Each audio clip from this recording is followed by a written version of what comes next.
Hello dear students, आज हम Riemann Stieltjes integrable में लेक्चर नंबर 10 को डिस्कस करने वाले हैं और हमारी थ्योरम नंबर 7 चल रही थी। ठीक है स्टूडेंट, तो देखिए थ्योरम क्या है हमारे पास कि let F is Riemann Stieltjes integrable with respect to alpha 1 and alpha 2।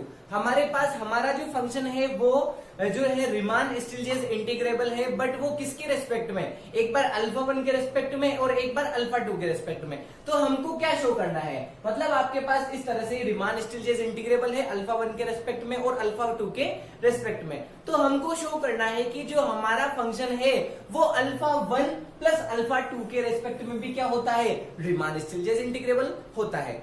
हमारा जो सेकंड पार्ट है इस थ्योरम का कि integration a to B F D alpha 1 plus alpha 2 वो जो होता है वो इस तरह से स्प्लिट हो जाता है कि अगर आपके पास सम के रेस्पेक्ट में इंटीग्रेशन है तो वो अलग अलग इंटीग्रेशन के रेस्पेक्ट में क्या हो जाता है, सम के इक्वल हो जाता है। ठीक है स्टूडेंट, तो आइए हम इसको प्रूफ करते हैं। तो देखिए सबसे पहले क्या दे रखा है आपको, late f is Riemann Stieltjes integral with respect to alpha and f is Riemann Stieltjes integral with respect to alpha 2. Then for each epsilon greater than 0 there exists partition of partition p1 and p2 of a comma b such that, तो ये हो जाएगा आपके पास यूपी1एफ alpha 1 minus L p1f alpha 1 is less than epsilon by 2 and ये हो जाएगा आपके पास, इसको लिख देते हैं एल p1f अल्फा, सॉरी यहां लिख देता हूं, ये हो जाएगा यूp2f alpha 2 minus L p2f alpha 2 is less than epsilon by 2। ठीक है स्टूडेंट, अब देखिए हमको प्रूफ क्या करना है, हमको प्रूफ करना है कि ये अलग अलग तो रीमान स्टिल्जेस इंटीग्रेबल है बट ये सम के रेस्पेक्ट में भी क्या होते हैं, रीमान स्टिल्जेस इंटीग्रेबल होते हैं। तो अगर आप सोच पा रहे होंगे तो मैं पता है क्या प्रूफ करने वाला हूं, मैं केवल इतना सा प्रूफ करने वाला हूं, UPF alpha 1 plus alpha 2 minus LPF alpha 1 plus alpha 2 is less than epsilon. अब देखिए स्टूडेंट, आपके पास सबसे पहली बात ये है कि ये डेफिनेशन तभी लग पाती है जब सबसे पहले आपके पास ये जो एप्सिलॉन होता है ये फॉर ईच होता है और ये जो पी होता है ये देयर एग्जिस्ट होता है। तो देयर एग्जिस्ट का मतलब क्या होता है, देयर एग्जिस्ट का मतलब होता है कि विद्यमान होना। ठीक है स्टूडेंट, तो हम क्या करेंगे कि हर एप्सिलॉन के रेस्पेक्ट में देयर एग्जिस्ट एक पार्टीशन ऐसा ढूंढेंगे जो इस कंडीशन को क्या करता हो, सेटिस्फाई करता हो। तो देयर एग्जिस्ट, अगर जब कभी वो देयर एग्जिस्ट बोले तो बहुत अच्छी बात है, क्योंकि देखो स्टूडेंट जब आपके पास P1 एक पार्टीशन है, P2 एक पार्टीशन है, तो उन दोनों का कॉमन रिफाइनमेंट P एक ऐसा पार्टीशन होता है जो P1 के लिए भी सेटिस्फाई हो जाएगा और वो P2 के लिए भी क्या हो जाएगा, सेटिस्फाई हो जाएगा। ठीक है स्टूडेंट, मैंने आपको लेक्चर में समझाया था कि ये जो है P1 के रेस्पेक्ट में सेटिस्फाई है अगर ये वैल्यू, तो ये कॉमन रिफाइनमेंट P के रेस्पेक्ट में भी क्या होती है, सेटिस्फाई होती है। और वो क्यों होती है, आपको याद होगा कि अपर का जो पार्टीशन होता है, अपर का जो कॉमन रिफाइनमेंट होता है वो क्या होता है, छोटा होता है, और P1f अल्फा और लोअर का जो होता है रिफाइनमेंट वो क्या होता है स्टूडेंट, बड़ा होता है। ठीक है स्टूडेंट, अब आप इसको डिफरेंस करके देख लीजिए, ये वैल्यू भी लेस देन क्या आ जाएगी, एप्सिलॉन बाय 2 आ जाएगी। ठीक है स्टूडेंट, इसको आप यहां पर P है तो आप इसको माइनस से मल्टीप्लाई करके इधर उधर करके माइनस से मल्टीप्लाई करके चेंज करके इसको आप क्या कर दीजिए, ऐड कर दीजिए, तो आपके पास ये वैल्यू भी क्या आ जाएगी, एप्सिलॉन बाय 2 से छोटी आ जाएगी। तो मेरे कहने का मतलब ये है कि जब कभी आपको P1 और P2 दो पार्टीशन दिए जाते हैं तो आप क्या करते हो, कॉमन रिफाइनमेंट का यूज करते हो। क्यों करते हो, क्योंकि वो कॉमन रिफाइनमेंट P1 के लिए भी होल्ड हो जाता है और P2 के लिए भी होल्ड हो जाता है। इस तरह से वो हमारा थ्रू आउट पूरी डेफिनेशन, पूरी थ्योरम के लिए क्या हो जाता है, होल्ड हो जाता है। ठीक है स्टूडेंट, अब देखिए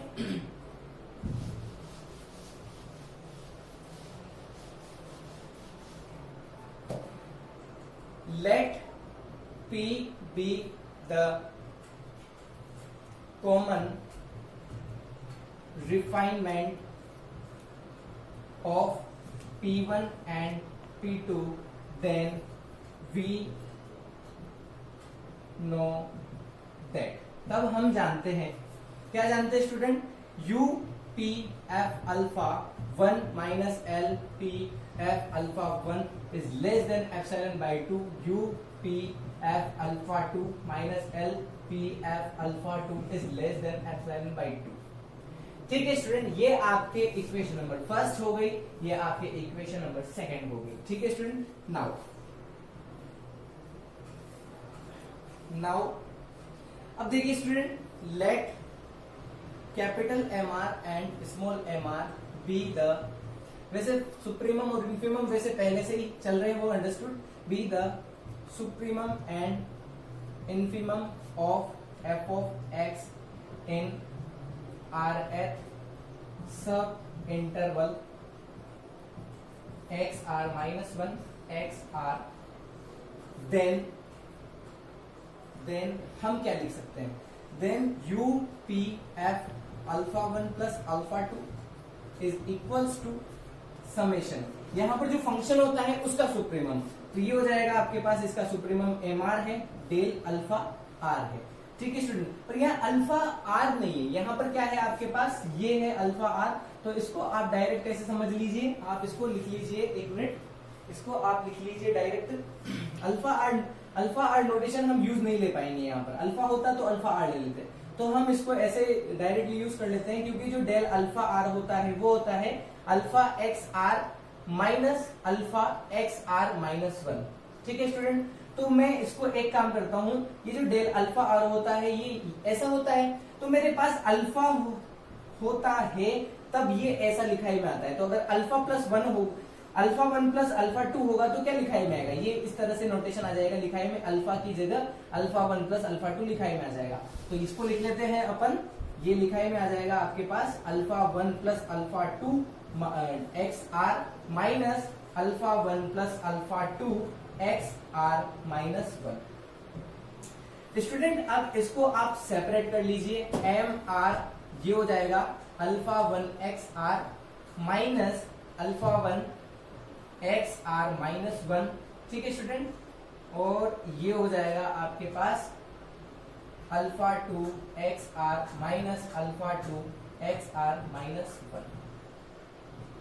ठीक है स्टूडेंट, अब आप इसको और ज्यादा सेपरेट कर लीजिए, तो ये हो जाएगा आपके पास समेशन एम आर, ये हो गया alpha 1 X R minus alpha 1 X R minus 1 plus summation M R alpha 2 X R minus alpha 2 X R minus 1। ठीक है स्टूडेंट, अब देखो ये क्या है, सुप्रीमम मल्टीपल डिफरेंस। ठीक है, बट ये अल्फा 1 के रिस्पेक्ट में है, तो ये क्या है आपका एक तरह से सुप्रीमम मल्टीपल डिफरेंस। तो ये क्या होता है, यू होता है, सुप्रीमम है तो यू होगा, यूपी एफ अल्फा होगा, पर अल्फा की जगह क्या है अल्फा 1, तो ये हो गया यूपी एफ अल्फा 1 प्लस, और ये हो गया आपका यूपी एफ अल्फा 2। ठीक है स्टूडेंट, अच्छा अब देखिए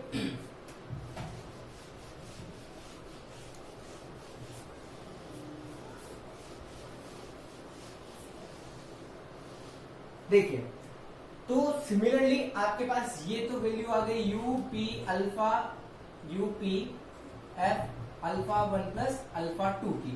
सिमिलरली आप क्या लिख सकते हो, सिमिलरली आप लिख सकते हो L P F alpha 1 plus alpha 2 is equal to L P F alpha 1 plus L P F alpha 2। ठीक है student, equation number I think ये है आपकी, ये फर्स्ट है, ये सेकंड है। नाउ देखिए इसको मैं लिख लेता हूं you P F alpha 1 plus alpha 2 minus L P F alpha 1 plus alpha 2। ठीक है स्टूडेंट, मैंने इन दोनों का डिफरेंस कर दिया है, डिफरेंस करने पर क्या होगा, इन दोनों का डिफरेंस कर दिया, तो मतलब ऐसे समझ लीजिए सेकंड माइनस फर्स्ट कर दिया, equation number second minus first. इसकी वैल्यू और इसकी वैल्यू क्या है, इसकी वैल्यू है you P F alpha 1 plus you P F alpha 2, इसकी वैल्यू है एल पी एफ अल्फा 1। ठीक है, एल पी एफ अल्फा 2। तो आप इसको सेपरेट कर लीजिए, you P F alpha 1 minus L P F alpha 1, इन दोनों को साथ ले लीजिए और इन दोनों को साथ ले लीजिए। तो ये हो जाएगा आपके पास U P F alpha 2 minus L P F alpha 2। ठीक है स्टूडेंट, तो ये आपके पास क्या हो जाएगा, ये जो वैल्यू है आपके पास, this value is less than epsilon by 2 and this value is also less than by epsilon 2। तो ये कुल मिला के वैल्यू किससे छोटी आ गई, आपकी एप्सिलॉन से छोटी आ जाएगी। तो ये हो जाएगा you P F alpha 1 plus alpha 2 minus L P F alpha 1 plus alpha 2। ठीक है स्टूडेंट, तो आपका ये जो थ्योरम नंबर 7 था, इसका पार्ट फर्स्ट आपका प्रूफ हो गया। ठीक है स्टूडेंट, पॉज द वीडियो। तो आइए हम इसका सेकेंड पार्ट भी प्रूफ कर लेते हैं स्टूडेंट। देखिए, since we know that by part first part में हमने क्या प्रूफ किया, हमें पता है कि जो you P F alpha 1 plus alpha 2 होता है, ये होता है you P F alpha 1 plus you P F alpha 2। ठीक है स्टूडेंट, अब एक काम कीजिए, आप इसका इन्फीमम ले लीजिए, taking infimum both side, taking infimum both side we get, infimum लेने पर क्या होगा, इसका infimum of U P F alpha 1 plus alpha 2 और इन्फीमम ऑफ ये हो जाएगा आपके पास U P F alpha 1 plus ये हो जाएगा आपके पास यू पी एफ अल्फा 2। ठीक है स्टूडेंट, जब आप इसका इन्फीमम अगर आप इसका इन्फीमम ले लोगे तो इन्फीमम लेने पर क्या होगा स्टूडेंट, अब देखिए इसकी जो नेक्स्ट लाइन है वो मैं लिखता हूं, you P F alpha 1 plus alpha 2 is greater then infimum of U P F alpha 1 plus infimum you P F alpha 2। I hope student आपको ये चीज समझ में आई होगी। ठीक है, कि ये इन्फीमम कैसे, मतलब आप जब ये इन्फीमम आपने अंदर भेजा तो ये किस तरह से आपके पास ये ग्रेटर देन का साइन आ गया। ठीक है, अभी मैं आपको समझा दूंगा कि ये किस तरह से ग्रेटर देन और इक्वल टू आता है। ठीक है, वैसे मैंने आपको समझा रखा है, अगर आपने अच्छे से ध्यान से पढ़ा हो तो। सिमिलरली हम लिख सकते हैं, अच्छा एक काम कीजिए ना, ये जो है आपके पास इसका इन्फीमम मतलब इंटीग्रेशन a टू b अपर है तो उससे कोई फर्क पड़ने वाला नहीं, क्योंकि आपके पास फंक्शन क्या है, रीमान स्टिलजेस इंटीग्रेबल है, तो आप बाहर लगाने की कोई जरूरत आपको नहीं है। तो आप इसको क्या लिखोगे, तो ये होगा एफ डी अल्फा, यहां पर देखिए अल्फा नहीं है, अल्फा 1 प्लस अल्फा 2 है, तो इसको आप अल्फा 1 प्लस अल्फा 2 लिखिए, is greater than integration a to b F D alpha 1 plus a to b F D alpha 2।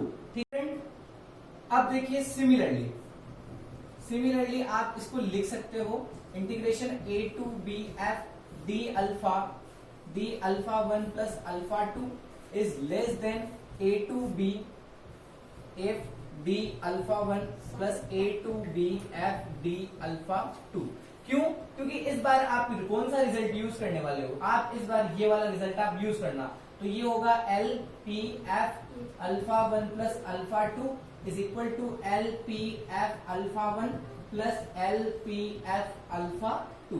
इस बार आप ये वाला रिजल्ट यूज करना और इसका क्या ले लेना आप, टेकिंग सुप्रीमम, तो आप सुप्रीमम ले लोगे तो आपके पास ये आ जाएगा। इसको आप इक्वेशन नंबर फर्स्ट दे दीजिए, आप इसको इक्वेशन नंबर सेकंड दे दीजिए, तो आप लिखेंगे by equation number first and second. तो equation number first and second से क्या होगा, greater than equal to less than equal to, it implies that integration a to b F D alpha 1 plus alpha 2 is equal to a to b F D alpha 1 plus a to b F D alpha 2। ठीक है student, आपका ये result भी आपका proof हो गया। Student आपको ये वाले मैं आपको समझा देता हूँ कि किस तरह से आपके पास ये ग्रेटर देन और इक्वल टू और लेस देन और इक्वल टू का साइन आता है। ठीक है स्टूडेंट, देखिए मैं आपको लेस देन और इक्वल टू का समझा देता हूँ। सपोज कीजिए आपके पास कि कोई फंक्शन है एफ ऑफ एक्स, इसका सुप्रीमम है आपके पास कैपिटल एम आर, और इसका जो इन्फीमम है वो है आपके पास, और एक दूसरा फंक्शन है तो जिसका आपके पास सुप्रीमम है, तो ये हो जाएगा जी ऑफ एक्स, उसका सुप्रीमम है आपके पास स्मॉल एम आर। ठीक, स्मॉल एम आर मत बोलिए आप, इसको एम आर डैश बोल दीजिए। ठीक है स्टूडेंट। अच्छा, अब देखिए स्टूडेंट क्या होगा कि अगर आप क्या करोगे कि और एफ एक्स प्लस जी एक्स करोगे आप। अच्छा एक बार बताइए, जब आपके पास ये सुप्रीमम है इसका मतलब ये जो वैल्यू है ये इससे बड़ी होगी, और ये जो वैल्यू है ये भी इससे एम आर डैश इससे क्या होगा, बड़ा होगा। अब आप इन दोनों को ऐड कर दीजिए, तो ऐड करोगे तो क्या पाओगे आप, F of X plus G of X is less than equal to M R plus M R dash. ठीक है स्टूडेंट। अब देखिए स्टूडेंट, इस वैल्यू के लिए ये क्या है, अपर बाउंड है। ठीक है स्टूडेंट, इस वैल्यू के लिए क्या है, यहाँ पर अपर बाउंड है। और अब देखिए आप इसका एक बार क्या ले लीजिए, सुप्रीमम ले लीजिए, या तो सुप्रीमम ले लीजिए। तो सुप्रीमम जब आप इसका लोगे तो इस वैल्यू का सुप्रीमम यानी कि F of X plus G of X is less than equal to M R plus M R dash हो जाएगा, अगर आप इसका सुप्रीमम ले लेते हो तो। अब एक बार बताइए स्टूडेंट आपको मुझे कि आपने इसका सुप्रीमम लिया, इधर कोई फर्क नहीं पड़ने वाला क्योंकि एक्स तो है ही नहीं, और सुप्रीमम आपका रन कर रहा है किसके ऊपर, एक्स के ऊपर। ठीक है स्टूडेंट। अब एक बार बताइए ये कौन है, ये है आपका supremum of F of X, और ये है आपका supremum of G of X. ठीक है ना स्टूडेंट, तो आपके पास आ गया ना, supremum of F of X plus G of X is less than और equals to supremum of F of X plus supremum of G of X. तो जब आपके पास क्या होता है, ये जैसे अंदर मैंने भेजा, अच्छा यहाँ पर सुप्रीमम था, इसलिए जब इसको ऐसे समझिए, इसको आप ऐसे समझिए, कोई दो फंक्शन के सम का सुप्रीमम, कोई दो फंक्शन के सम का सुप्रीमम उनके अलग अलग सुप्रीमम के सम से छोटा होता है। ठीक है स्टूडेंट। और इन्फीमम में अगर मैं बोलूंगा तो क्या होगा, इन्फीमम में आपके पास क्या होगा कि कोई दो फंक्शन का इन्फीमम उनके अलग अलग इन्फीमम के सम से क्या होगा, बड़ा होगा। ठीक है स्टूडेंट, यहां पर क्या आ जाएगा, ग्रेटर देन इक्वल टू आ जाएगा, तो केवल इसलिए ऐसा आया है। अब देखिए ये जो वैल्यू है, ये एक फंक्शन है, ये दूसरा फंक्शन है, तो ये जो दो फंक्शन के सम का सुप्रीमम उनके अलग अलग कोई दो फंक्शन के सम का इन्फीमम उनके अलग अलग इन्फीमम के सम से क्या होता है, बड़ा होता है। तो हो गया ना बड़ा स्टूडेंट। तो ये वैल्यू इसके बराबर थी, तो ये क्या हो गई, इससे बड़ी आ गई। इसको आप यहां समझ लीजिए, भले अगर आपको समझ में नहीं आ रहा हो तो। ये वैल्यू क्या है आपके पास, ये वैल्यू इस वैल्यू से बड़ी हो गई, तो बड़ी होते ये वैल्यू बड़ी हो गई, ये वैल्यू इसके बराबर है, इसके बराबर है, तो ये इसके डायरेक्टली क्या हो जाएगी, बड़ी हो जाएगी। Thank you student.